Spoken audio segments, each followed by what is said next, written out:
श्रोताओं, आज की पहेली पूछिए श्रीमान ब्रजेश तिवारी जी ने। इनकी पहेली इस प्रकार है। फल लग रहे है कद्दू को, पिया पीवे दूध पुत्र बधू को। श्रोताओं, आप देख रहे हैं भक्ति ज्ञान सागर आज तक चैनल। मेरा सभी श्रोताओं को प्रणाम। बोलो जय श्री कृष्णा। जो भी हमारे नए श्रोता हैं, हमारे चैनल को सब्सक्राइब कर लें और बेल आइकन के बटन को दबाकर प्रेस कर लें, ताकि सबसे पहले आप हमारा ज्ञानात्मक वीडियो प्राप्त कर सकें।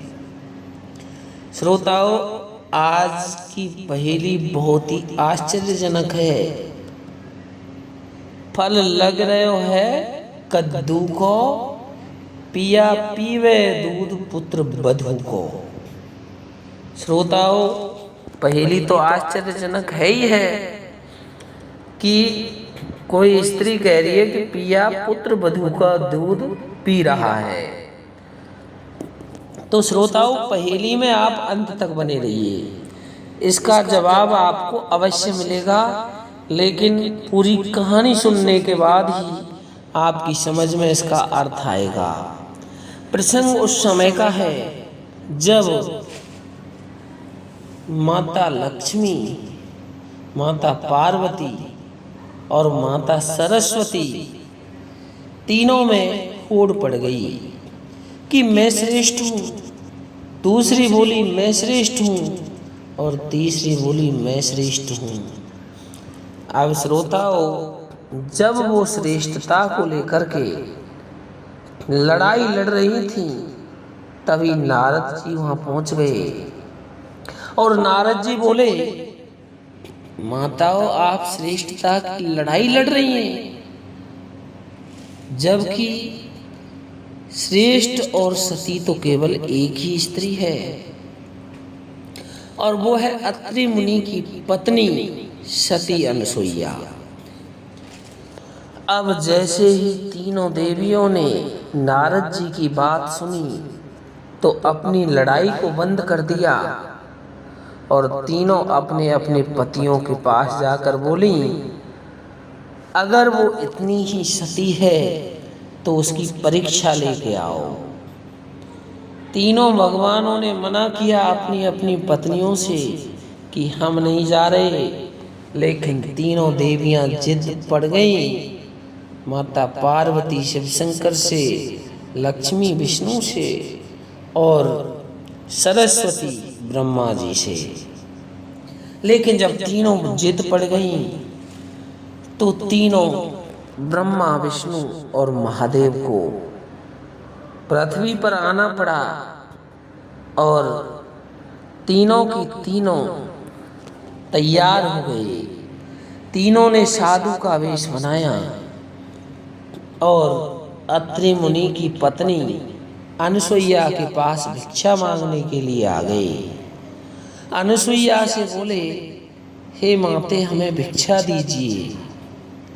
तो सती अनसुईया भिक्षा लेकर आई और जब भिक्षा देने लगी तो तीनों साधुओं में से एक बोला, हम ऐसी भिक्षा नहीं लेते, अगर आपको भिक्षा देनी है तो आप नग्न होके हमें भिक्षा दीजिए, हम ऐसे भिक्षा नहीं ले सकते।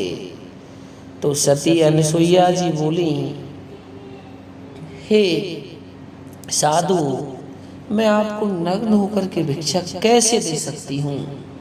आप ही बताइए, आप तो परपुरुष हो और परपुरुष के सामने भला एक स्त्री नग्न कैसे हो सकती है? लेकिन वो नहीं माने और तीनों देव चलने लगे। सती अनसुईया ने देखा कि ये तो वास्तव में तीनों भगवान हैं, ब्रह्मा विष्णु और महादेव हैं। तो सती अनसुईया बोली, मैं बिल्कुल तीनों को नग्न हो गई भिक्षा दूंगी, आप मेरी कुटिया में पधारें। तो श्रोताओं, वो तीनों भगवानों को, ब्रह्मा विष्णु और महादेव जी को अपनी कुटिया में ले गई और जल के छींटे मारे तीनों की तीनों 6-6 महीने के बालक बन गए। अब श्रोताओ, वो तीनों के लिए दूध पिलाने लगी, तो तीनों को नग्न होके माँ सती अनसुईया ने दूध पिलाया। और छोटे बच्चे के लिए तो पिलाने में कोई बुराई भी नहीं है। तो इस प्रकार से माँ सती अनसुईया थी, उसने तीनों भगवान थे, ब्रह्मा विष्णु और महादेव, तीनों को दूध पिलाया। अब श्रोताओ, जब भगवान ब्रह्मा विष्णु और महादेव अपने अपने धाम नहीं लौटे, तो तीनों देवियां चिंतित होने लगी। ये क्या हो गया, तीनों देव नहीं लौटे हैं, अब हम क्या करें। तो तीनों देवियां धीरे धीरे ढूंढ रही थी, लेकिन फिर भी उनको कहीं पता नहीं चला। नारद जी आए और नारद जी तीनों के पास आकर बोले, अरे माताओं, आप क्या ढूंढ रही हैं?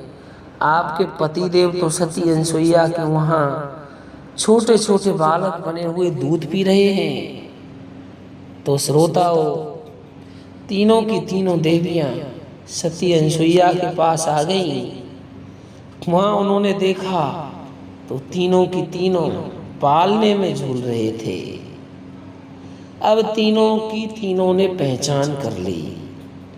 अब श्रोताओ, तीनों देवियों को बहुत अच्छा आनंद आया।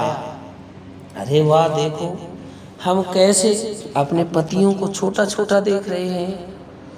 फिर उनके सामने ही सती अनसुईया ने तीनों के लिए दूध पिलाया। तो श्रोताओ, ये पहेली तो यही लगती है, जब तीनों को दूध पिला रही थी तो ये पहेली इसी जगह पर आके लग जाती है। कैसे कि ब्रह्मा का मानस पुत्र था अत्रि। अत्रि ऋषि ब्रह्मा जी के मानस पुत्र थे और उनकी पत्नी थी सती अनसुईया, जो कि अपने ससुर को दूध पिला रही थी। तब ब्रह्माणी यानी सरस्वती कह रही थी कि फल लग गयो है कद्दू को, पिया पीवे दूध पुत्र बधू को।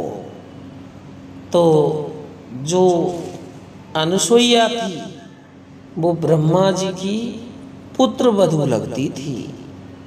और ये कहा किसने? स्वयं सरस्वती यानी ब्रह्माणी ने कहा कि फल लग रहे है कद्दू को, पिया पीवे दूध पुत्र वधू को। तो श्रोताओं, इस प्रकार से श्रीमान जी की पहेली का जवाब हमने दे दिया है। और आज हमारे एक श्रोता और जुड़ गए, उन्होंने भी कमेंट किया है कि मैं आपकी पूरी कथा सुनता हूँ। उन्होंने कोई नाम नहीं लिखा, तो आपके जुड़ने के लिए बहुत बहुत धन्यवाद। और श्रोताओं, अब हम आपसे विदा लेते हैं। बोलो जय श्री राम।